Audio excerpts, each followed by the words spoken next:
આપણા વડવાઓ એમ કહેતા કે બેસતા વર્ષે આપણે સૌ કઈ વ્યાપારનું અને બધું મુહૂર્ત કરતા હોય, કારણ કે આજે કરીએ ને એ 12 મહિના ચાલે. એટલે હવે અમારે 12 મહિના કથા કરવાની, તમારે 12 મહિના કથા સાંભળવાની છે, એ નક્કી થઈ ગયું. પણ આજે પવિત્ર દિવસ, નવા વર્ષની શરૂઆત, આજના દિવસે આપણે કંઈક એવો સંકલ્પ કરીએ કે આ ભાગવત મને અને તમને યાદ રહે. અહીંયા કથા પૂરી થઈ ગઈ, 7 દિવસ આપણે આપણા ઘરે વહી ગયા, પછી આપણને આ કથા વિસરાઈ જાય એવું નહીં, પણ આપણા ઘરે જઈને નહીં, પણ જ્યાં સુધી આ શરીરમાં પ્રાણ રહે ત્યાં સુધી આપણને દામનગરની કથા યાદ રહે કે ભાઈ આ કથામાં ગયા હતા, અમે આ એક સંકલ્પ કર્યો ને, તો આ સંકલ્પથી અમારું પરિવારનું કલ્યાણ થયું, અમારા સમાજનું કલ્યાણ થયું, અમારું પોતાનું કલ્યાણ થયું, એવો કંઈક સંકલ્પ આજે. અને કોઈને કેવું નથી, કારણ કે કહેવાથી છે ને એ મિથ્યા થઈ જાય છે.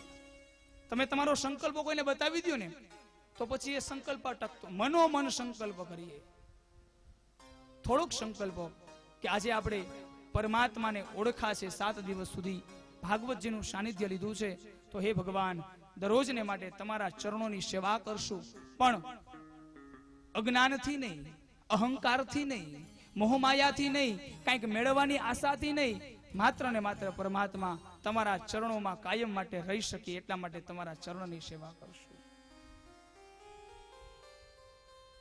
મારા ને તમારા જીવનમાં જેટલો સમય આપણે આ મોબાઈલને આપીએ છીએ ને સાહેબ, મોબાઈલને, એનો 25મો ભાગ માત્ર તમે પરમાત્માને આપો ને તો આપણું કલ્યાણ થઈ જાય. તમે જોજો, જે કાંઈ યંત્રો આવ્યા છે ને આપણી પાસે આ યુગની અંદર, વૈજ્ઞાનિકોએ જે યંત્રો બનાવ્યા છે આપણા માટે, એ દરેક યંત્રો આ શાસ્ત્રોમાંથી જ એની શોધ કરી છે. આપણા ઋષિમુનિઓ પાસે આ હતું બધું. આપણને મોબાઈલ આવ્યા કે આપણને પેલા ઓલા ફોન હતા વાયર વાળા, ત્યારે ક્યાં ખબર હતી કે મોબાઈલ આવશે એમ. પણ આપણા મહાપુરુષોએ દરેક યંત્રોની શોધ કરી, એમાંથી જે વિદેશના લોકો છે, જે વૈજ્ઞાનિક લોકો છે, એ આપણા ગ્રંથને લઈ ગયા, એનું મનોમંથન કર્યું, આપણે મનોરંજન કર્યું આ ગ્રંથની સાથે, અને એને મનોમંથન કર્યું. કથા બેઠી છે તો કે ચાલો અહીંયા આદા કીર્તન કરાવતા હશે, અહીંયા રાસ રમાડતા હશે, આ જ કર્યું આપણે મનોરંજન કર્યું. જ્યારે વિદેશના માણસો, મોટા મોટા વૈજ્ઞાનિકો થઈ ગયા, આ જ ગ્રંથનું મનોમંથન કર્યું, અને આપણા જ ગ્રંથમાંથી લઈ ગયેલા વસ્તુઓ એને આપણને યંત્ર તરીકે બનાવી અને આપી, દવાઓ તો બનાવીને આપી, અને એની આપણી પાસે અઢળક સંપત્તિઓ લીધી. તમે વિચાર કરો. એટલા માટે આ ગ્રંથ આપણી સંસ્કૃતિને આપણે ટકાવવા માટે પરમાત્માનું એવું કંઈક કામ કરવું પડશે કે જેનાથી આપણું જીવન સાર્થક થાય, આપણે નિરોગી રહી શકીએ. આ નવું વર્ષના પ્રારંભે આપણે કેટલી પ્રાર્થનાઓ, બધાને બહુ આપણે વોટ્સઅપમાં મેસેજ મોકલા, ફેસબુકમાં મેસેજ મોકલા, તમારું આયુષ્ય સારું રહે, નિરોગી રહે. એમ કહેવાથી આયુષ્ય સારું નથી રહેતું. મારે ને તમારે નક્કી કરવું પડશે કે પાણીપુરીની રેકડીએ હું પાણીપુરી ખાવા નહીં જાઉં. આ તમારે સંકલ્પ કરવો પડશે સાહેબ, યાદ રાખજો. કડવું છે પણ સત્ય છે. એ જ રેકડીની પાણીપુરી મને અને તમને રોગિષ્ઠ બનાવે છે. તમે જાણો છો છતાં પણ તમે રોગને આવકારો છો. ભલે ને આપણે મુંબઈમાં રહેતા હોય, એવું કઈ થોડું છે કે મુંબઈમાં રહેતા હોય એટલે વડાપાઉં ખાવા જ પડે, એવી જરૂર નથી. પરમાત્માએ આપેલું અન્ન, એટલી બધી વ્યવસ્થા કરી છે ઈશ્વરે આપણા માટે અન્નની. આપણે એને નકારીએ છીએ અને ન કરવાનું કર્મ, ન ખાવાની વસ્તુ, પદાર્થો આપણે ખાઈએ, રોગિષ્ઠ બનીએ છીએ, આપણે રોગને આવકારીએ છીએ, આમંત્રણ આપીએ છીએ. તો આપણી આ કથા એ સાર્થક થાય એટલા માટે એકાદો એવો સંકલ્પ, મારું જીવન ધન્ય બને. અને કોઈ પણ સંકલ્પ કરશો ને, 1 મહિને, 2 મહિને, 5 મહિને એનો પ્રભાવ નહીં પડે, પણ યાદ રાખજો 2-5 વર્ષ થઈ જશે ને એટલે એ નિયમનો એટલો બધો પ્રભાવ પડશે કે સામેવાળો માણસ છે ને તમને નમન કરતો થઈ જશે, તમને પગે લાગતો થઈ જશે, તમારી પ્રતિષ્ઠામાં વધારો થઈ જશે, તમને સન્માન આપતો થઈ જશે.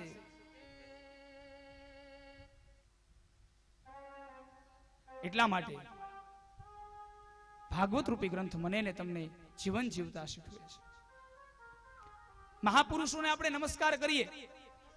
અને મોટી વાત એ છે કે આજે હું વધારે મુંબઈના માણસો છે ને આપણે કથાની અંદર, એટલે વધારે એ કથા હું બતાવીશ તમને, ન્યાના જીવનની કથા બતાવીશ. અત્યારે તો જો કે ગામડા પણ આ થઈ ગયું છે. તમે અત્યારના બાળકોને પૂછો કે તને કયો હીરો ગમે એટલે તરત જ નામ આપશે. તને કયો ક્રિકેટર ગમે એટલે તરત જ ક્રિકેટરનું નામ આપશે. પણ એને પૂછો તારા ત્રીજી પેઢીના દાદાનું નામ બોલ એટલે નહીં આવડે. ઓલા રે કાંઈ આપણે નિસ્બત નથી બાપ દાદાની. હે ક્રિકેટરો અને ફિલ્મ સ્ટારો એ તો એનું કરી કરીને બેસી ગયા છે સાહેબ. આપણી પાસેથી જ લઈને બધું. અને આપણા બાપ દાદાએ સાહેબ આપણા માટે લોહી કસી નાખ્યું, એનું આપણને નામ નથી આવડતું. તમને કોઈ એમ કહે કે તમારા માટે તમારા જીવનની અંદર તમારો માર્ગદર્શક કોણ, તમારે કોના જેવું બનવું છે, ત્યારે આજનો યુવાન એમ કહેવું જોઈએ કે મારે ગાંધીજી જેવું બનવું છે, મારે સ્વામી વિવેકાનંદ જેવું બનવું છે, મારે નરસિંહ મહેતા જેવું બનવું છે, મારે ધ્રુવ પ્રહલાદ જેવું બનવું છે. આપણે સલુ જેવું નથી બનવું. આપણે એના જેવા વાળ નથી રાખવા. આ પરિસ્થિતિ છે મારી ને તમારી. અત્યારે ક્યાં છીએ આપણે? આપણે ક્યાં હોવા જોઈએ? ભારતનો માણસ, એક માણસ કે જે આજનો વડાપ્રધાન છે, એ મોદી સાહેબ અત્યારે વિદેશમાં જઈને તો વિદેશના માણસોને સેલ્યુટ કરે સાહેબ. એની એક જ ખાસિયત છે, દેવી શક્તિ એની પાસે છે. તમે વિચાર કરો, સવારમાં ઉઠી અને એટલો બધો વ્યસ્ત માણસ સવારમાં ઉઠીને ભગવાનની ભક્તિ કરે, ભગવાનના નામનું સ્મરણ કરે, શ્રાવણ મહિનાની અંદર ઉપવાસ કરે, જલ માથે રહે. આ અમે એની જ્યારે જીવન ચરિત્ર વાંચીએ ને ત્યારે ખબર પડે. અને ત્યારે મેં કીધું ને કે તમે કોઈ પણ નિયમ લેશો ને એ અત્યારે ખબર નહીં પડે, પણ જ્યારે સમાજ તમને પૂજવા મળશે ને ત્યારે તમને ખબર પડશે આ પ્રભાવ છે ને આપણે લીધેલા નિયમનો પ્રભાવ છે. આનો આજ માણસ છે ને એને બધા વિદેશના માણસો સેલ્યુટ કરવા લાગ્યા સાહેબ. મારે ને તમારે એટલું બધું ક્યાં મોટું બનવું છે, પણ જે સમાજ છે ને એ સમાજ મને તમને સ્વીકારે, સારી રીતે સ્વીકારે. આપણા સંતાનોને આપણે સારા સંસ્કાર આપી શકીએ, બસ આપણા પરિવાર પૂરતું આપણે કરી શકીએ તો ઘણું છે આપણા માટે. કારણ કે એક સમય એવો આવશે કે આપણે પાછું વળવું પડશે. તમે જુઓ, તમે પાછું નહીં વળો. અત્યારે હું ભાગવત કથા કહું તમને, તમે સાંભળો, કથા પૂરી થઈ જાય, તમે કાંઈ પણ યાદ નહીં રાખો તો એમાં કોઈને ફાયદો કે નુકસાની નથી. પણ એક સમય એવો આવશે કે તમને એક વાત યાદ રહેશે કે આપણે ત્યારે ન કરી શક્યા ને હવે આજે નહીં કરી શકીએ. એક સમય આવે કે તમારે ફરજિયાત પાછું વળવું પડે. બે ત્રણ સમય એવા છે કે તમને પાછા વાળે છે, ભગવાન તરફ ખેંચે. એમાં પહેલો સમય કયો ખબર છે? માણસ છે ને એક કરોડપતિ હોય ને એમાંથી રોડપતિ થાય ને ત્યારે ભગવાન તરફ ખેંચાય, આકર્ષાય. કોઈને કહેવાની જરૂર ન પડે, કોઈને માર્ગદર્શક આપવાની જરૂર ન પડે, કોઈને કહેવું ન પડે કે તું ભગવાનને માન. એ ભગવાનને જ માને. હે માં, હે ભગવાન, હે પરમા, એ જ યાદ આવે, ઈશ્વર જ યાદ આવે સાહેબ. જ્યારે ખાવાના સાસા પડે ને જીવનમાં ત્યારે પરમાત્મા યાદ આવે. બીજું આ પાછું વળવાઓ, પરમાત્માની પાસે જવાના માર્ગ. એટલે આપણી પાસે બધા માર્ગો છે. આપણે ક્યાં માર્ગેથી જવાનું છે? એક માર્ગ આ કે જ્યારે આપણી પાસે સંપત્તિ પતી જાય ત્યારે ભગવાન યાદ આવે. એ માર્ગ આપણે નથી અપનાવવાનો. બીજું, જ્યારે આ શરીર રોગિષ્ટ બને, હાલી ન શકીએ, ચાલી ન શકીએ, કાંઈ ખાઈ ન શકીએ, કોઈનો ટેકો આપણને હોય ત્યારે આપણે ઉભા થઈ શકીએ, રોગિષ્ટ શરીર બને ત્યારે હે ભગવાન હવે આ દોરી ખેંચી લે, પરમાત્મા યાદ આવે. આ બીજો માર્ગ. સંપત્તિ ન હોય, જ્યારે આપણે નિરોગી ન હોય ત્યારે પરમાત્મા યાદ આવે. અને ત્રીજો માર્ગ, જ્યારે સમાજ, જ્યારે સંસાર એ મને અને તમને તરછોડી દે, સમાજ આપણને અપનાવે નહીં, આપણું માન ન હોય, આપણી પ્રતિષ્ઠા ન હોય, આપણું પદ ન હોય કાંઈ, ત્યારે આપણને પરમાત્મા યાદ આવે કે ઈશ્વર અત્યારે હવે મારું કોઈ નથી, અંતે તું જ છે અમારો. આ ત્રણ માર્ગ એવા છે કે જીવનની અંદર પાછું વળવું પડે સાહેબ. એ ત્રણમાંથી એકેય માર્ગ એવો નથી અપનાવવો આપણે કે ભગવાન યાદ આવે. આપણો તો એ માર્ગ અપનાવવો છે કે અત્યારે જ અમારી પાસે જે છે એ પરમાત્મા તારું છે અને અમે તારા છીએ. ભાગવતજીના સાનિધ્યની અંદર આપણે પરમાત્મામય અત્યારે જ બનવું છે. જ્યારે સંપત્તિ ભગવાન લઈ લઈએ ત્યારે નથી બનવું. જ્યારે આ શરીર એમાં રોગ આવે ત્યારે ભગવાનને યાદ નથી કરવા. આપણે સશક્ત છીએ, નિરોગી છીએ, સંપત્તિ છે, પદ પ્રતિષ્ઠા છે, ત્યારે આપણે પરમાત્માને યાદ કરવા છે. આ માર્ગ આપણે અપનાવવાનો છે. આ ભાગવતનો માર્ગ છે. બાકી તો આપણે અપનાવવો જ પડશે, ભગવાનને યાદ કરવા જ પડશે. પણ સમય એવો હશે કે ત્યારે ભગવાનનું નામ બોલવું છે ત્યારે બોલી નહીં શકાય. ત્યારે કથા સાંભળવી છે, કોઈ સારો માણસ મારી પાસે આવે, મને કઈક 5 સારી વાતો કરે, ત્યારે આપણે સાંભળી નહીં શકતા હોય સાહેબ. આ વેદ વાંચો, શાસ્ત્રો વાંચો, પુરાણો વાંચો. અને ભક્તિ બે જ પ્રકારે થાય છે, મહાપુરુષોએ કહ્યું છે. યાદ રાખજો, બે જ પ્રકારે ભક્તિ માણસ કરી શકે છે. એક ભયથી ભક્તિ થાય છે. જીવનની અંદર ભક્તિ ક્યારે થાય? ભયથી ભક્તિ થાય. આપણે શેર બજારની અંદર ને સાચા ખોટા કરીને સંપત્તિ કમાણા હોય ને, પછી આપણને એક ડર લાગે, ભય લાગે કે ભાઈ અનીતિનું ધન આવ્યું છે, અનીતિની સંપત્તિ આવી છે, એક કામ કરીએ, આપણે સારું કામ કરીએ, ગરીબોને દાન કરી દઈએ, ધર્મ કર્મ કરી નાખીએ તો આપણને સુખ મળે, આપણને શાંતિ. આવા વિચારોથી આપણે અનીતિનું કરેલું ધન ભેગું પછી આપણે સારા માર્ગે વાપરીએ છીએ. ભય છે આપણને કે આ સંપત્તિ આપણને દુઃખ આપશે, કારણ કે ખોટા માર્ગેથી આવી છે ને, એ ભય છે. આપણે દુઃખી ન થઈ જાય એ ભય છે આપણને. એ ભયથી ભક્તિ થાય છે. અને એક જ્યારે મારીને તમારી પર દુઃખ આવે ત્યારે ભક્તિ થાય છે. એક ભય, કોઈ પણ ભય આવે, આપણે ક્યાંય ફરવા માટે ગયા હોય, હમણાં તમે જુઓ અહીં કંઈક નાનું એવું જીવ, અત્યારે કે સવારે મને યાદ નથી બહુ, હા, ભગવાન યાદ આવી જાય તરત જ, ઈશ્વર યાદ આવે, ભયથી ભક્તિ થાય. અને જ્યારે માણસ દુઃખી થાય ને ત્યારે ભગવાન યાદ આવે. એટલા માટે શાસ્ત્ર એમ કહે છે કે ભયથી અને દુઃખથી આપણે પરાણે ભક્તિ કરવી પડે, એના કરતા આપણે આ જ ક્ષણે ભગવાનની ભક્તિ કરી લઈએ. આજે ક્ષણ મળી છે, એ જ ક્ષણે એવી ભક્તિનો મહિમા આપણે આગળ વધારીએ. એ પહેલા વ્યવસ્થા છે તૈયાર બધું આપણું બરાબર? તો 2-5 મિનિટ કથાને વિરામ મળે. જે કાંઈ આગતા સ્વાગતા આપણે શ્રોતાઓની કરવાની હોય એ થઈ જાય, ફરીથી આપણે કથાનો પ્રારંભ કરશું, એકાદું કીર્તન કરાવશું. પણ પહેલા તમે ઠંડા થઈ જાઓ, ત્યાર પછી. કૃષ્ણ કનૈયા લાલ કી જય.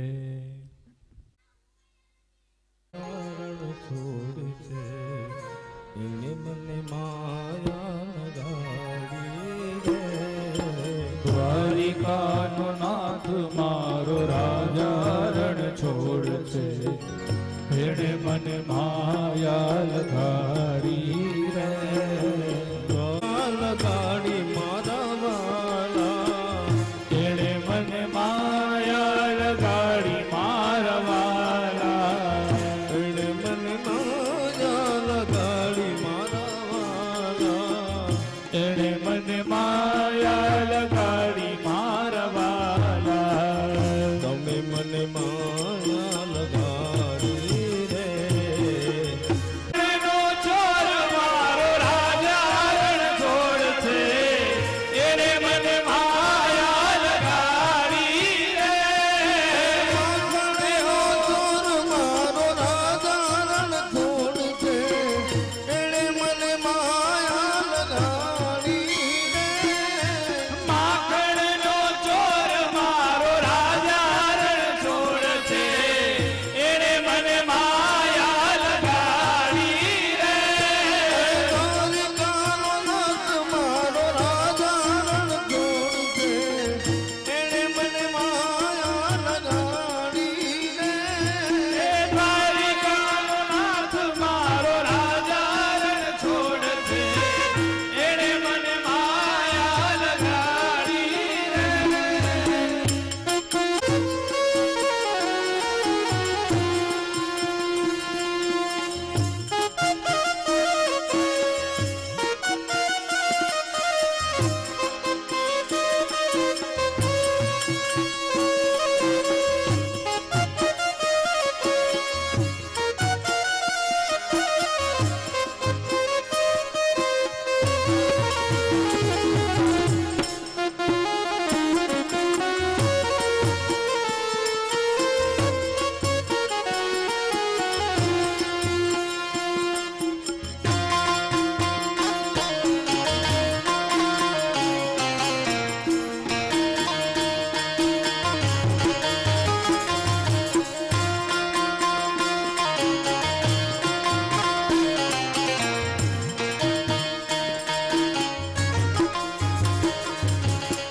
તમે મને માયા લગાડી મારા વાલા, તમે મને માયા લગાડી મારા વાલા, તમે મને માયા લગાડી મારા વાલા, તમે મને માયા લગાડી મારા વાલા, તમે મને માયા લગાડી રે.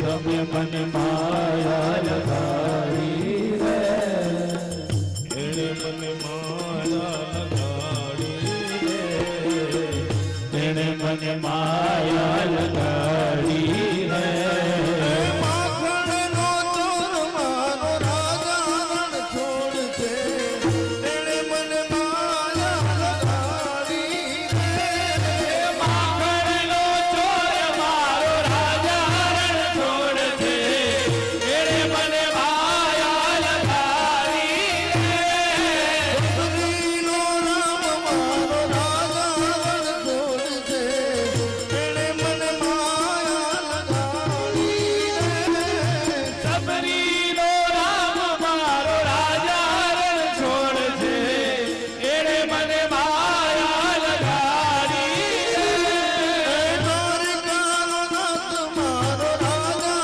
રણ છોડ છે એણે મને માયા લગાડી રે હરિ બોલ.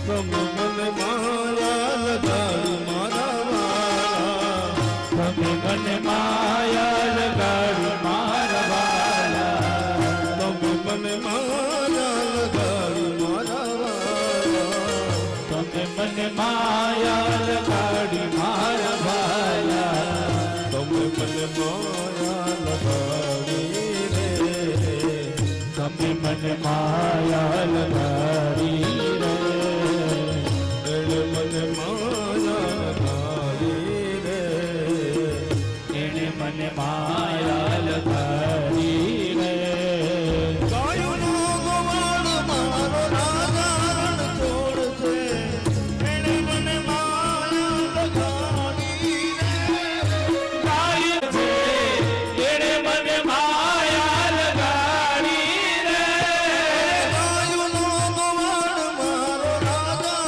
રણ છોડ છે એણે મને માયા લગાડી રે ગાયોનો ગોવાળ મારો રાજા રણ છોડ છે એણે મને માયા લગાડી રે દ્વારકાનો નાથ મારો રાજા રણ છોડ છે એણે મને માયા લગાડી રે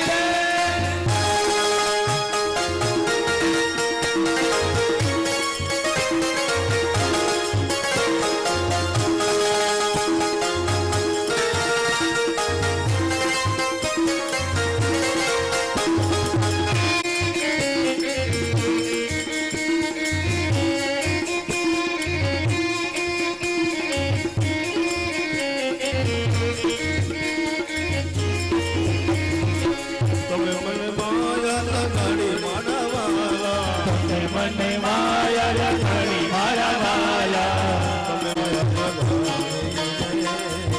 મને માયા લગાડી રે તમે મને માયા લગાડી રે તમે મને માયા લગાડી રે મીરાનો જામ મારો દ્વારકાનો નાથ છે એણે મને માયા લગાડી રે મીરાનો શ્યામ મારો દ્વારિકાનો નાથ છે એણે મને માયા લગાડી રે મીરાનો શ્યામ મારો ગિરધર ગોપાલ છે એણે મને માયા લગાડી રે મીરાનો શ્યામ મારો ગિરધર ગોપાલ છે એણે મને માયા લગાડી રે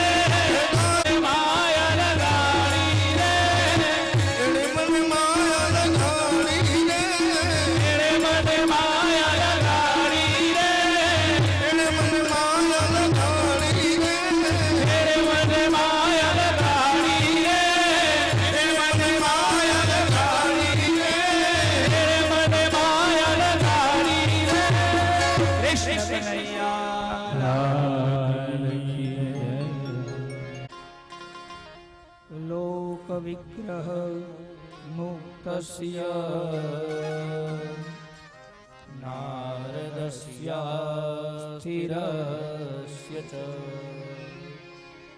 વિધિશ્રવે ઉતઃ પ્રીતે સંયોગઃ પુત્ર તેષઃ. શૌનક મહારાજ સુતજીને કહે છે કે હે બાપજી, લોક વિગ્રહસ્ય લોક વિગ્રહ મુક્તસ્ય,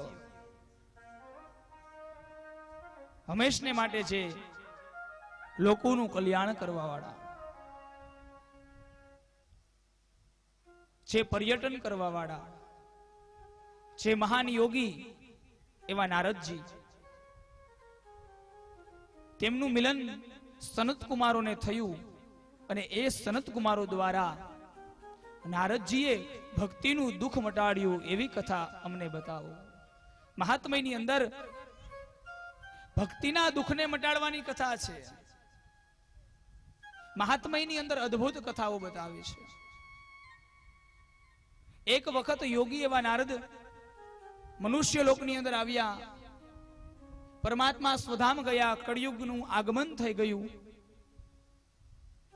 એટલે નારદજી કળિયુગની અંદર આ પૃથ્વી લોક ઉપર યાત્રા કરવા માટે નીકળ્યા છે. સુતજી કહે છે કે હે ઋષિઓ, નારદજીએ યાત્રા કરી છે, પૃથ્વીલોકની યાત્રા કરી. અને પૃથ્વીલોક ઉપર કેવા કેવા તીર્થ ઉપર નારદજી ગયા, તો એમના માટે ભાગવતજીની અંદર મહાત્મ્યના 29મા શ્લોકની અંદર બતાવ્યું. હરિક્ષેત્રમ કુરુક્ષેત્રમ શ્રીરંગમ સેતુબંધનમ એવમાદિષુ તીર્થેષુ ભ્રમમાણ ઇતસ્તતઃ. અહીંયા નારદજી હરિક્ષેત્ર, હરિદ્વાર, કુરુક્ષેત્ર, જ્યાં પાંડવો અને કૌરવોનું યુદ્ધ થયું, ગંગા તટ, આવી અનેક જગ્યાએ નારદજીએ વિચરણ કર્યું, ભ્રમણ કર્યું. પણ બધી જગ્યાએ શું જોયું? અને એના માટે ભાગવતજીની અંદર મહાત્મ્યની અંદર આગળના શ્લોકની અંદર 31મા શ્લોકની અંદર બતાવ્યું કે નારદજી આ પૃથ્વીલોક ઉપર દરેક તીર્થની અંદર ગયા, પણ તીર્થની અંદર એને શું જોવા મળ્યું? પૃથ્વીલોક ઉપર કળિયુગનો આગમન થઈ જાય એટલે શું થાય પૃથ્વી ઉપર, એના માટેનો એક શ્લોક. સત્યમ નાસ્તિ તપઃ શોચ દયાદાનમ ન વિદ્યતે ઉદરમ ભરિણો જીવા વારકાકુટભાષિણઃ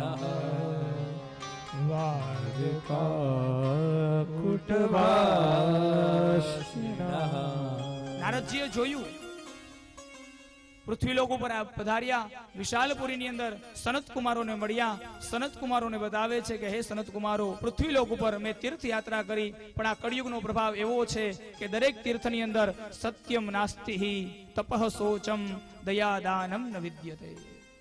સત્ય ગયું, પછી તો કે સત્યમ નાસ્તિ તપઃ શોચમ, તપ ગયું, શૌચ એટલે પવિત્રતા ગઈ.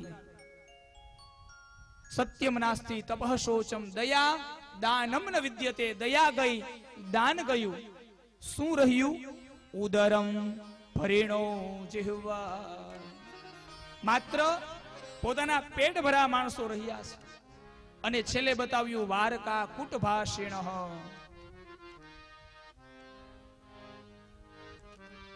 વાર્તા કુટ ભાષણ, કુટ ભાષણ કરનારા જીવાત્માઓ આ પૃથ્વી ઉપર રહી ગયા છે પરમાત્મા જ્યારે સ્વધામ ગયા ત્યારે.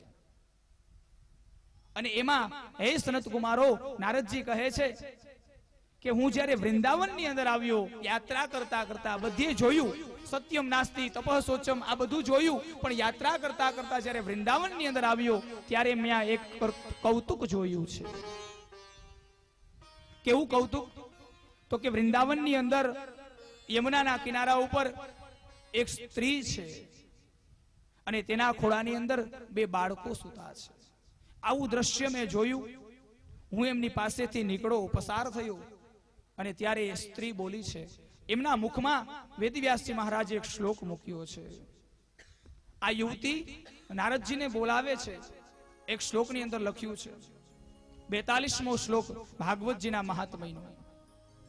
બાલુવાચ ભો ભો સાધો ક્ષણં તિષ્ઠ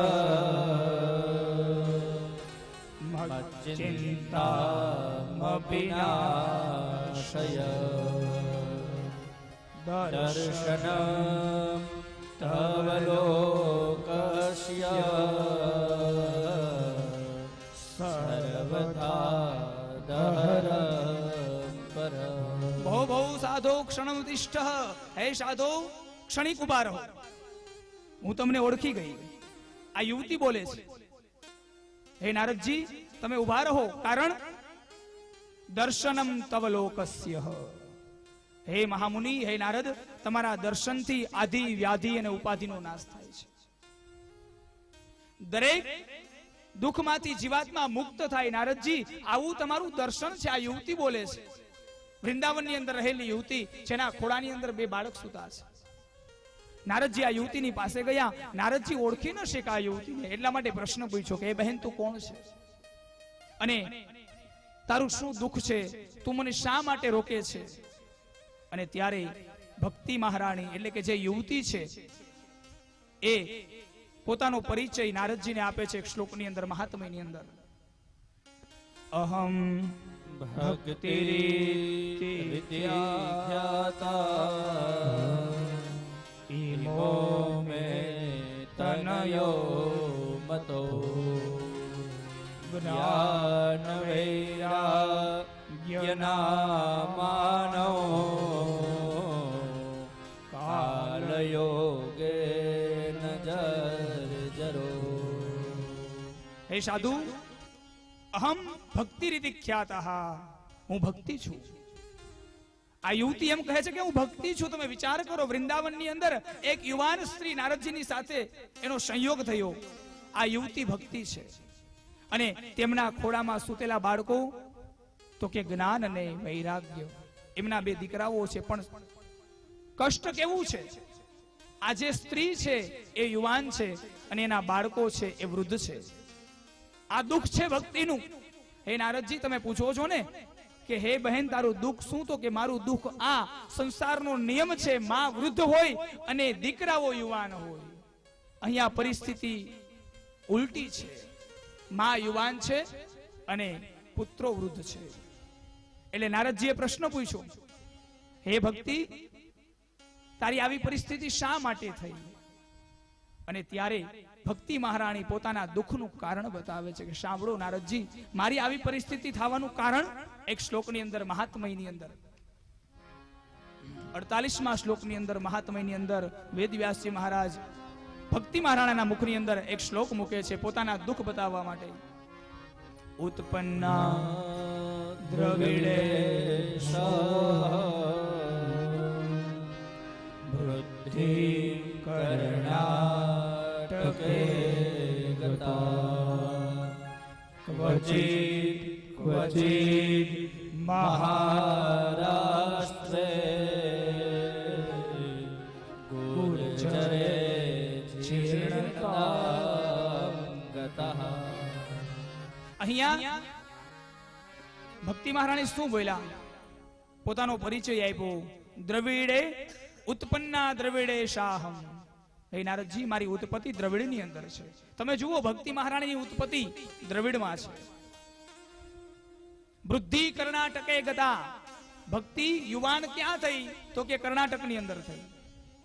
એટલે એનો અર્થ એવો થયો કે દ્રવિડની અંદર ભક્તિ છે, કર્ણાટકની અંદર ભક્તિ છે, અને પછી બતાવ્યું ક્વચિત ક્વચિત મહારાષ્ટ્રે તમે ભાગ્યશાળી છો, મહારાષ્ટ્ર વાળા બધા. અહીંયા ભાગવતના મહાત્મયમાં હજારો વર્ષો પહેલા લખાઈ ગયું વેદવ્યાસજી મહારાજ દ્વારા.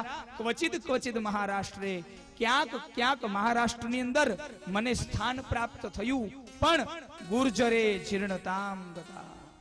હે નારદજી, ગુજરાતની અંદર આવી અને હું જીર્ણ થઈ ગઈ, મારી આ પરિસ્થિતિ થઈ ગઈ. હું પણ વૃદ્ધ થઈ ગઈ, મારા બંને બાળકો પણ વૃદ્ધ થઈ ગયા. પણ બન્યું એવું કે આ ગુજરાતની અંદર આવ્યા પછી જ્યારે વૃંદાવનમાં આવી ત્યારે હું યુવાન થઈ, પણ જ્ઞાન અને વૈરાગ્ય મારા બાળકોએ યુવાન ન થઈ શક્યા. તો ગુર્જરે જીર્ણતામ ગતા એનો અર્થ શું? અહીંયા બે અર્થ જાણવાના છે આપણે. પહેલું તો દ્રવિડમાં ભક્તિ વૃદ્ધિ કર્ણાટકે ગતા, કર્ણાટકની અંદર ભક્તિને સુખ પ્રાપ્ત થયું, મહારાષ્ટ્રમાં સુખ મળ્યું. તો શું દ્રવિડ, કર્ણાટક, મહારાષ્ટ્ર જેવી ભક્તિ ગુજરાતીમાં નથી? ગુજરાતમાં નથી? છે. પણ મેં સવારે તમને વાત કરીને ભક્તિ ખરી, પણ વિવેક વિહીન ભક્તિ. એટલા માટે અહીંયા લખ્યું છે ગુર્જરે જીર્ણતામ. આધ્યાત્મિક અર્થની અંદર બતાવ્યું બાપજીએ. દ્રવિડ દેશની અંદર ઉત્પત્તિ, દ્રવિડ કોને કીધો? આધ્યાત્મિક અર્થ બતાવ્યો. દ્રવિડ એટલે મારું અને તમારું હૃદય, આ દ્રવિડ છે. કારણ કે હૃદય દ્રવિત થાય ને ત્યારે ભક્તિની ઉત્પત્તિ થાય. આપણું હૃદય કોમળ બને ત્યારે ભક્તિની ઉત્પત્તિ થાય. એટલે દ્રવિડ એટલે મારા અને તમારા શરીરમાં રહેલું હૃદય, આ દ્રવિડ છે. આમની અંદર ભક્તિની ઉત્પત્તિ છે. પછી બતાવ્યું વૃદ્ધિ કર્ણાટકે ગતા. વૃદ્ધિ તો કે કર્ણાટક, કર્ણાટક એટલે આપણા કર્ણ, એને કર્ણાટક કીધું મહાપુરુષોએ. દ્રવિડ એટલે હૃદયની અંદર ઉત્પત્તિ તો થઈ, પણ એ જ ભક્તિના ગુણગાન મેં અને તમે કથા દ્વારા કાનથી સાંભળ્યા, એટલે આપણી જે ભક્તિ છે તે યુવાન બની, એમાં આપણને શ્રદ્ધાની પ્રાપ્તિ થઈ. ભગવાનની કથા સાંભળી, ભગવાનની નજીક આવ્યા આપણે, ભગવાન સમજાયા, ભગવાન ઓળખાયા. એટલા માટે બતાવ્યું વૃદ્ધિ કર્ણાટકે ગતા. ક્વચિત ક્વચિત મહારાષ્ટ્રે, મહારાષ્ટ્રને આપણા મહાપુરુષોએ આપણું મન બતાવ્યું છે. અને ક્વચિત ક્વચિત એટલા માટે કે કોઈ પણ જીવાત્માનું મન છે તે ભક્તિમાં સ્થિર રહેતું નથી. એટલા માટે ક્વચિત ક્વચિત, ક્યારેક ક્યારેક આ મનથી પણ ભક્તિ થાય છે. ગુર્જરે જીર્ણતામ ગતા. જીર્ણતામ ગતા ગુર્જરે ઇતિ એટલે કે મુખ, એ ગુર્જર બતાવ્યું છે. આપણા મુખથી એ આપણે જે આપણી કરેલી ભક્તિને ગાઈ દઈએ છીએ, એટલે આપણી જે ભક્તિ છે તે વૃદ્ધ થઈ જાય છે. કરેલી ભક્તિ એનો મહિમા ક્યારેય ગાવો નહીં, કરેલું દાન એનો મહિમા ક્યારેય ગાવો નહીં, કરેલું કર્મ એનો મહિમા ક્યારેય ગાવો નહીં. નહીતર શું થશે? ગુર્જરે જીર્ણતામ ગતા, આપણે ગાયેલી ભક્તિ છે ને એ વૃદ્ધ થઈ જશે. આવો અર્થ મહાપુરુષોએ આ શ્લોકની અંદર બતાવ્યો છે. એ ભક્તિ મહારાણીનું દુઃખ મટાડવા માટે નારદજીએ અનેક પ્રયત્નો કર્યા છે. બીજા અધ્યાયની અંદર, મહાત્મયના બીજા અધ્યાયની અંદર ભક્તિ મહારાણીનું દુઃખ મટાડવા માટે નારદજીએ પ્રયત્નો કર્યા છે. કેવા કેવા પ્રયત્ન કર્યા? 27મા શ્લોકની અંદર બતાવ્યું નારદજીએ શું કર્યું. એને એમ થયું કે ભક્તિનું દુઃખ મટાડું. વેદ વેદાંત ઘોષેશ્વર ગીતા પાઠે મુહુર્મુહુઃ બોધ્યમાનો તદા તેન કથં ચિત્તોત્થિતો બલા. વેદ વેદાંત ઘોષેશ્ચ ગીતા પાઠેર મુહુર્મુહુઃ. નારદજીએ શું કામ કર્યું? ભક્તિ મહારાણીનું દુઃખ મટાડવા માટે વેદ ઘોષ કર્યો. એટલે 4 વેદ, ઋગ્વેદ, યજુર્વેદ, સામવેદ અને અથર્વવેદ, આવા 4 વેદોનું ગાન કર્યું. નારદજીને આ 4 વેદો છે ને પોતાના મુખની અંદર વાસ કરે છે. 4 વેદોનું ગાન કર્યું. ગીતા પાઠે મુહુર્મુહુઃ, વેદો ગાયા. ત્યાર પછી ગીતાજીનું પાઠ કર્યો. ભગવાન દ્વારકાધીશના મુખમાંથી ઉત્પન્ન થયેલ શ્રીમદ ભગવત ગીતા, એમનો પાઠ ત્યાં ભક્તિ મહારાણીની પાસે કર્યો. ભક્તિ જ્ઞાન વૈરાગ્ય,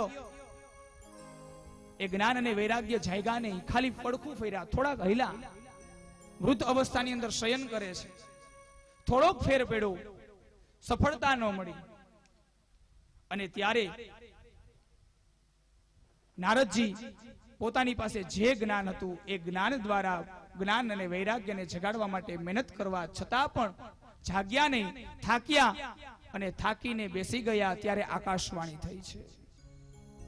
31મો શ્લોક આકાશવાણી શું કહે છે? વ્યોમવાણી તદેવાહો મારુષે ખિત્યતામિતિ ઉદ્યમઃ સફલસ્તેય ભવિષ્યતિ ન સંશયઃ.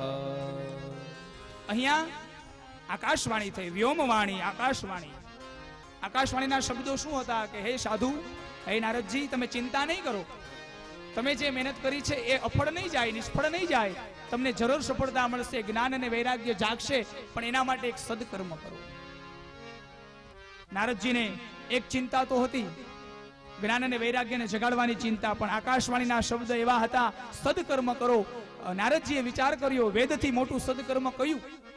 ગીતાજીથી મોટું સદકર્મ કયું કે જે કરવાથી જ્ઞાન અને વૈરાગ્યની પ્રાપ્તિ થાય આ સમાજને? અને ત્યારે એક શ્લોકની અંદર સુતજી મહારાજ બોલે છે, સદકર્મનું સૂચન કર્યું છે. કેવું સદકર્મ છે? 59મો શ્લોક છે મહાત્મયનો, બીજા અધ્યાયનો. દ્રવ્ય યજ્ઞ તપ યજ્ઞ યોગ યજ્ઞાસ્તથા પરે સ્વાધ્યાય યજ્ઞાસ્વ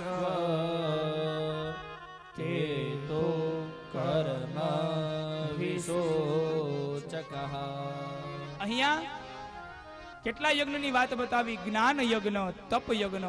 યજ્ઞ સદકર્મ એટલે શું? તો કે યજ્ઞ કરો. તમે વેદ ભણ્યા છો, તમે ગીતાજી ભણ્યા છો, પણ હવે એક એવો યજ્ઞ કરો કે જે યજ્ઞ દ્વારા જ્ઞાન અને વૈરાગ્યની જાગૃતિ થાય. આ સમાજની અંદર જ્ઞાન અને વૈરાગ્યની પ્રાપ્તિ થાય. કોના દ્વારા થશે? તો કે વેદ દ્વારા નહીં, કારણ કે વેદ ભણવાનો અધિકાર બધાનો નથી. બીજું, વેદ સમજાય તેમ નથી, એટલું બધું કઠિન છે વેદના શબ્દો. ભાગવત પણ સમજાય તેમ નથી, પણ આપણા મહાપુરુષોએ વેદ અને ગીતાજીમાંથી સાર લઈ અને ભાગવતજીમાં મૂક્યો છે. એટલા માટે આ ગ્રંથ મારા ને તમારા માટે સરળ બન્યો છે. અહીંયા સરળમાં સરળ ગ્રંથ, સમજાય એવો ગ્રંથ હોય તો એ ભાગવત ગ્રંથ છે. વેદ સમજાય તેમ નથી, જ્ઞાન વૈરાગ્ય નહીં જાગે મારા ને તમારા.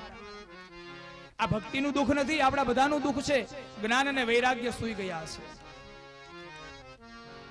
વેદથી ન જાગ્યા, ગીતાથી ન જાગ્યા, ત્યારે જ્ઞાન યજ્ઞ થયો. કેવો જ્ઞાન યજ્ઞ? તો કે શ્રીમદ ભાગવત જ્ઞાન યજ્ઞ. આ શ્રીમદ ભાગવત જ્ઞાન યજ્ઞ દ્વારા ભક્તિ મહારાણીનું દુઃખ મટે. સનત કુમારોએ આવી વાત બતાવી છે નારદજી.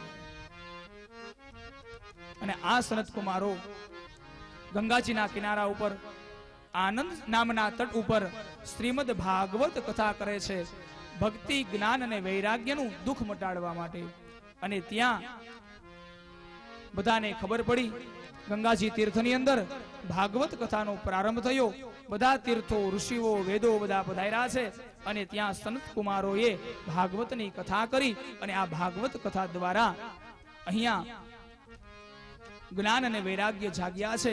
મારા અને તમારા જીવનમાં જ્ઞાન અને વૈરાગ્ય ત્યારે જ જાગશે જ્યારે ભાગવત સમજાશે. ભાગવત મારા અને તમારા જીવનનો પાયો છે. આપણે કોઈ પણ મકાન બનાવવું છે, કોઈ પણ આપણે બિલ્ડિંગ બનાવી છે, તો એ બિલ્ડિંગ છે ને એનો પાયો આપણે બહુ મજબૂત બનાવીએ છીએ. શા માટે? જેટલો પાયો મજબૂત ને એટલું બિલ્ડિંગ મજબૂત. બીજું, પેલાનો સમય તો બહુ સારો હતો, અજ્ઞાની માણસો હતા. આપણે એને અજ્ઞાની કહીએ છીએ. આપણને એમ છે કે આપણા વંશજો હતા ને એ અજ્ઞાની હતા, આપણે જ્ઞાની છીએ. આપણે જીવનમાં પરિવર્તન કર્યું ને એટલે આપણે જ્ઞાની થઈ ગયા, પણ એવું નથી સાહેબ. આપણે અજ્ઞાની છીએ, જ્ઞાની હતા.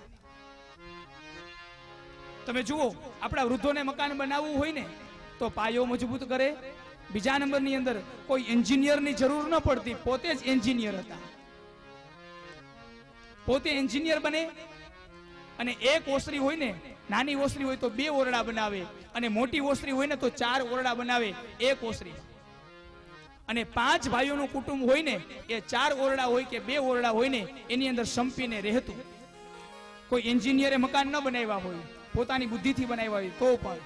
અત્યારનો સમય, આપણે એન્જિનિયરને બોલાવીએ છીએ, એને એટલા બધા પૈસા આપીએ છીએ મકાનના નકશો બનાવવાના, હો માત્ર.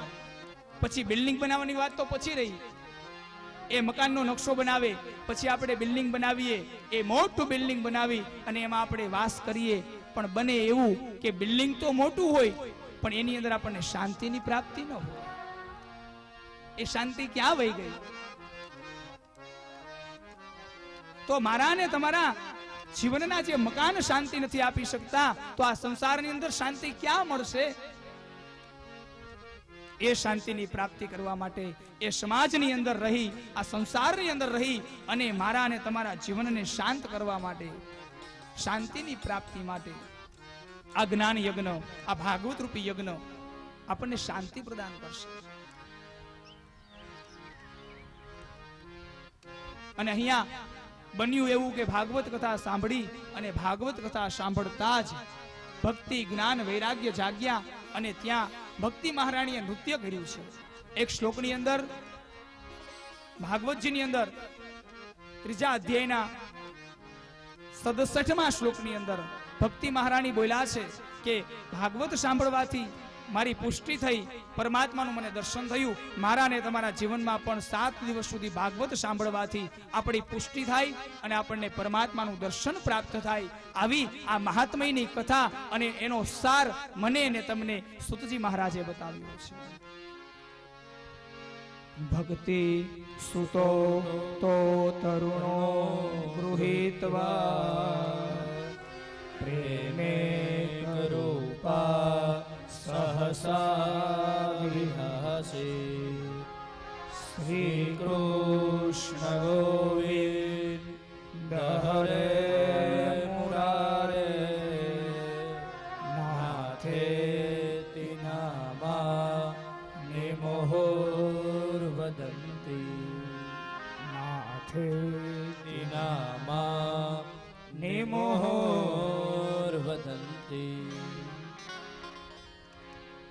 ભક્તિ મહારાણી કહે છે કે હે ભગવાન, તમારી કથા છે એનો સાર ગીતાજીના સાર કરતા પણ સરળ છે, વેદોના સાર કરતા પણ સરળ છે અને એના દ્વારા અમે ધન્ય બન્યા છીએ. જ્ઞાન જાગ્યું, વૈરાગ્ય જાગ્યા, ભક્તિ મહારાણીનું દુઃખ મટી ગયું. ત્યાં નૃત્ય કર્યું અને ભક્તિ મહારાણીએ નિવાસ કર્યો. ક્યાં નિવાસ કર્યો? કળયુગની અંદર ભક્તિ મહારાણી ક્યાં નિવાસ કરે? તો કે વૈષ્ણવોના હૃદય કમળની અંદર ભક્તિ મહારાણી નિવાસ કરે છે. જે વૈષ્ણવો છે, ભગવાનની જે ભક્તિ કરે છે, તેના હૃદયની અંદર કાયમ માટે ભક્તિ મહારાણી નિવાસ કરે છે. આવી ભક્તિનું દુઃખ મટાડ્યું. મહાત્મયની કથાના 4 અધ્યાયની અંદર કથા જોઈ અને 6 અધ્યાયમાંનો 5મો અધ્યાય, એમાં ધુંધુકારી, આત્મદેવ અને ગૌકર્ણ મહારાજની કથા છે. આજે આપણે 5 અધ્યાયની કથા જોશું. 6ઠા અધ્યાયની કથા આવતીકાલે સવારે અને પ્રથમ સ્કંદની શરૂઆત પણ આવતીકાલે સવારે. અમારા મુખ્ય યજમાન મનસુખભાઈ, એની એક માગણી છે અમારી પાસે, મારે મહાભારતની કથા સાંભળવી છે સવિસ્તાર. કારણ કે અમે જ્યારે પહેલા વર્ષે ભાગવતની કથા કરી હરિદ્વાર ક્ષેત્રની અંદર, અને ત્યારે જે પ્રથમ સ્કંદની અંદર મહાભારતની કથાથી ભાગવતની શરૂઆત છે, એ મહાભારતની કથા સાંભળી અને ત્યારથી તેનું મન એવું કે ફરીથી મારે હજી એક વખત મહાભારતની કથા, એમની માગણી છે. તો આપણે કાલે સવારે મહાત્મયનો 6ઠ્ઠો અધ્યાય અને મહાભારતના જે અધ્યાયોની કથા છે એ આપણે સવિસ્તાર એને જોવાની છે. વેદવ્યાસ દ્વારા રચિત મહાભારત ટૂંકમાં છે પણ બહુ દિવ્ય છે. ભાગવતની અંદર બધી કથાઓ આવરી છે, મહાભારતની, રામાયણની, દેવી ભાગવતની, અને એટલા માટે તો શ્રેષ્ઠ ગ્રંથ છે.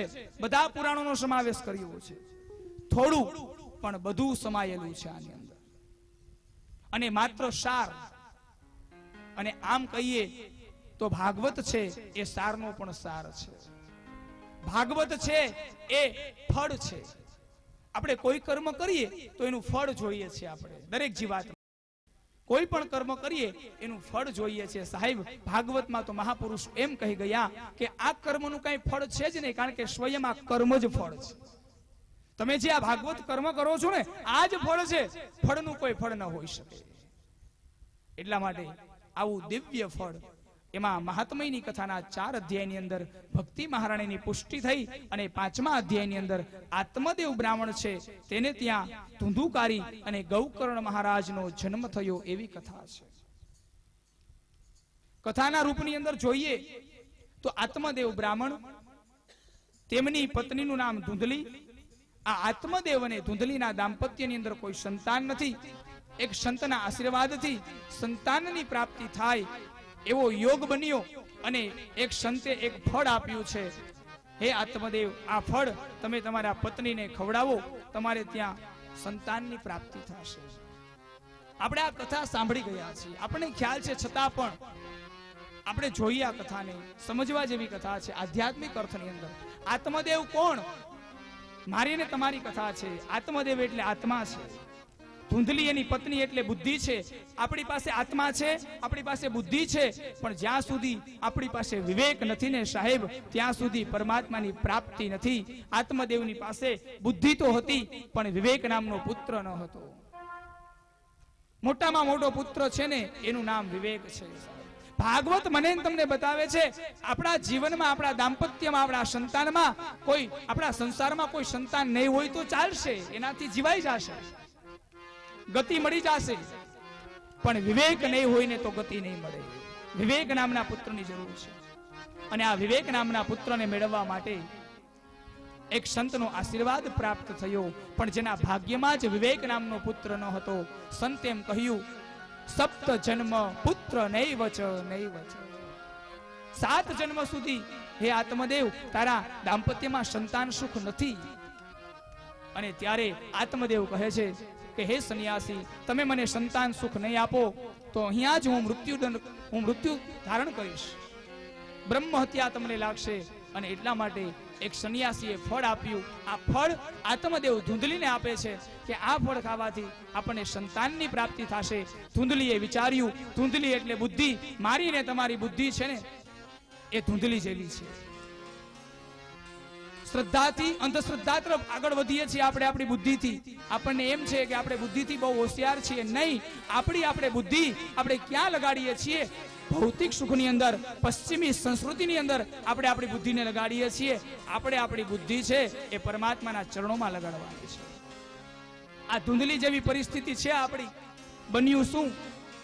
સંતે આપેલું ફળ એ ધુંધલીએ ન ખાધું અને પોતાની ગૌશાળામાં રહેલી ગાયને ખવડાવી દીધું. મારા અને તમારા જીવનમાં પણ પરમાત્મા સામેથી આવે ને તો આપણે એને ઓળખી નથી શકતા. આ ધુંધલી જેવી પરિસ્થિતિ છે મારી ને તમારી. અને એ ધુંધલી જેવી પરિસ્થિતિ ન થાય, બુદ્ધિ ન બગડે, એના માટે આ ભાગવત છે, એના માટે આ ગ્રંથ છે. તો બન્યું એવું કે ધુંધલીએ જે ફળ સંત દ્વારા પ્રાપ્ત થયું હતું એ ગાયને ખવડાવવામાં આવ્યું. સમય વીતવા લાગ્યો અને અહીંયા ગાયના કુક્ષેથી એક બાળકનો જન્મ થયો. આત્મદેવને ખબર પડી, રાજી થયા. ગાયની પાસે આવીને જોયું તો ગાયે કુતૂહલપૂર્વક એક બાળકને જન્મ આપ્યો. ગાય વાછરડાને જન્મ આપે એના બદલે સંતના આશીર્વાદથી એક બાળકને જન્મ આપ્યો. પણ આ બાળક હતો ને એના કાન ગાયના કાન જેવા હતા. એટલા માટે આત્મદેવે તેમનું નામ ગૌકર્ણ પાડ્યું. બોલીએ ગૌકર્ણ મહારાજ કી જય. અને ધુંધલીએ નક્કી કર્યું કે આ ફળ હું ગાયને ખવડાવી દઉં, પણ મારે તો સંતાન જોશે. તો ધુંધલીની જે બહેન હતી એને જે સંતાનને જન્મ આપ્યો એને પોતે ગોદ લીધો. આત્મદેવને આ વાતની ખબર નથી. ધુંધલીની બહેનની પાસેથી સંતાન ગોદે લીધો અને આ સંતાન એમનું નામ આગળ જતા ધુંધુકારી એવું પડ્યું. બંને સંતાનો આત્મદેવના મોટા થયા. ધુંધુકારી નામ એવા ગુણ છે અને ગૌકર્ણ મહારાજ એના પણ નામ એવા ગુણ છે. ધુંધુકારી પાપી છે, ગૌકર્ણ મહારાજે વિદ્યા અભ્યાસ કર્યો, મહાન પંડિત થયા. ધુંધુકારીએ પાપ કર્યા છે, દુરાચાર કર્યું છે, માતા પિતાને માર માર્યા, ચોરીઓ કરી છે, 5 ગણિકાનો સંગ થયો છે. અહીંયા શાસ્ત્રોની અંદર ભાગવતની અંદર બતાવ્યું છે ગૌકર્ણ મહારાજ વિદ્યાભ્યાસ કરીને આવ્યા. આત્મદેવ બહુ દુખી છે. ગૌકર્ણ મહારાજને કહે છે જ્યારે સંતાન ન હતું ત્યારે પથ્થર એટલા પીર કરી અને ભગવાનની પાસે સંતાનની માગણી કરી અને આજે સંતાન એક દુઃખદાયક છે. ધુંધુકારી દુઃખ આપે છે, પીડા આપે છે, માર મારે છે માતા પિતાને, શું કરવું? અને ત્યારે ગૌકર્ણ મહારાજ ગૌકર્ણ ગીતા ભાગવતની અંદર બતાવવામાં આવ્યું છે. અહીંયા મહાત્મ્યની અંદર 4થા અધ્યાયની અંદર 2 શ્લોક, 79મો શ્લોક અને 80મો શ્લોક, આ 2 શ્લોકની અંદર ગૌકર્ણ ગીતા ભાગવત શ્રેષ્ઠ એટલા માટે સાહેબ કે સમાજનો નિયમ છે કે પિતા હોય ને એના પુત્રને જ્ઞાન આપે, સંસ્કાર આપે, પણ અહીંયા તો એક પુત્ર એમના પિતાને જ્ઞાન આપે, સંસ્કાર આપે છે. હે પિતાજી, તમે જે દુઃખ ભોગવો છો ને એ આ સંસારનું દુઃખ છે. હવે તમે ધર્મનું પાલન કરો, તમે તમારા ધર્મને આચરણ કરો, તમે સુખ ભોગવો, તમારા આત્માનું કલ્યાણ કરો. તમે આ ધુંધુકારી મારો પુત્ર છે આ મોહમાંથી મુક્ત થાવ તમે. કારણ હે પિતાજી, હવે તમારો અંત સમય, અને અંત સમયે પરમાત્મા સિવાય કોઈ આપણી સાથે હોતું નથી. પુત્ર નથી હોતા, પતિ નથી હોતા, પત્ની નથી હોતા. માત્ર આ શરીર છે ને જેનું આપણને અભિમાન છે ને, જેનું આપણને અહંકાર છે ને, આ શરીરની અંદર જ્યારે આ શરીર ખોલવામાં આવે ત્યારે ખબર પડે કે આ શરીરની અંદર માત્ર ને માત્ર હાડ છે, માંસ છે અને રુધિર એટલે રક્ત છે. આના સિવાય કઈ છે નહીં. બહારથી કદાચ આપણે સુગંધિત પદાર્થો છાંટી અને આપણું શરીર સુગંધિત બનાવી શકીએ સાહેબ, પણ જીવનને સુગંધિત બનાવવા માટે સદકર્મ જ કરવા પડે છે. સદકર્મ દ્વારા જ આપણું જીવન સુગંધિત બને છે. એટલા માટે સદકર્મનો મહિમા ગવાયો અને ગૌકર્ણ મહારાજે પોતાના પિતાજીને એક શ્લોકની અંદર જ્ઞાન ઉપદેશ આપ્યો કે હે પિતાજી, હવે તમે વનગમન કરો, ભગવાનની ભક્તિ કરો. 80મો શ્લોક આપણે સૌ જોઈએ. ગૌકર્ણ મહારાજ પિતાજીને શું જ્ઞાન આપે છે, શું કરવાનું. 50 વર્ષ પૂરા થઈ જાય જીવાત્માના, પછી 51મું વર્ષ બેસે એટલે 51મા વર્ષે જીવાત્માએ શું કાર્ય કરવા એના માટે ગૌકર્ણ મહારાજ એમના પિતાને કહે છે સાહેબ, એક પુત્ર એમના પિતાને જ્ઞાન આપે એવો ગ્રંથ ભાગવત. ધર્મ ભજસ્વ સતતમ ત્યજ લોક ધર્મા સેવસ્વ સાધુ પુરુષાં જહિ કામ તૃષ્ણા અન્યસ્ય દોષ ગુણ ચિંતનમાશુ મુક્ત્વા સેવા કથા રસમહો નિતરામ પિબત. ધર્મ ભજસ્વ સતતમ. હે પિતાજી, પહેલું કાર્ય એ કરવાનું, 50 વર્ષની ઉંમર પૂરી થઈ જાય, 51મું વર્ષ શરૂ થાય એટલે દરેક જીવાત્મા માટે ગૌકર્ણ મહારાજે કહ્યું ધર્મ ભજસ સતતમ. તમે તમારા ધર્મનું, સ્વધર્મનું પાલન કરો. સ્વધર્મ કયો? આપણે જાણી ગયા. બાળકનો ધર્મ, યુવા અવસ્થાની અંદર ધર્મ, વૃદ્ધાવસ્થાની અંદર ધર્મ. ત્યજ્ય લોક ધર્માન. આ લોક ધર્મનો ત્યાગ કરો તમે. આ લોક ધર્મ કયો? આ મારો પુત્ર છે, આ મારી પુત્રી છે, આ મારી પત્ની છે, આ લોક ધર્મ છે. ક્યાં સુધી? જ્યાં સુધી આપણી જે ફરજ છે એ ફરજ પૂરી થઈ જાય ત્યાં સુધી જ આ ધર્મ છે, ત્યાં સુધી જ આ બંધન છે. અમુક સમયે, અમુક ઉંમરે આપણે આ ધર્મને ત્યજવાના છે, ત્યાગી દેવાના છે. પછી આપણો ધર્મ માત્ર ને માત્ર પરમાત્મા છે, ઈશ્વર છે, ભગવાન છે. પછી શું કરવાનું છે? સેવસ્વ સાધુ પુરુષાંજલિ. સાધુ પુરુષોની સેવા, કામ તૃષ્ણાનો ત્યાગ. ગૌકર્ણ મહારાજ પોતાના પિતાને કહે છે કે હે પિતાજી, હવે તમારો સમય છે. સાધુ પુરુષોની સેવા, કામ, વાસના, તૃષ્ણા આપણી બધાની કામ વાસના તૃષ્ણા ક્યાં સુધી સાહેબ આ શરીર ચાલે છે ને ત્યાં સુધી આપણે એવું વિચારીએ કે આપણે કંઈક સારું કામ કરવું છે, ક્યાં સુધી કરી શકીશું? જ્યાં સુધી આ શરીર સાથે છે ત્યાં સુધી. શરીર સાથ નહીં આપે એટલે આપણે વિચારી પણ નહીં શકીએ કે આપણે આ કામ કરવું છે, થઈ પણ નહીં શકે. આ બધી આપણી તૃષ્ણાઓ ઈચ્છાઓ એ આપણે ત્યાગવાની છે પરમાત્માને પામવા માટે. અન્યસ્ય દોષ ગુણ ચિંતન માસ મુક્તવા. હે કેટલું સરસ બતાવ્યું.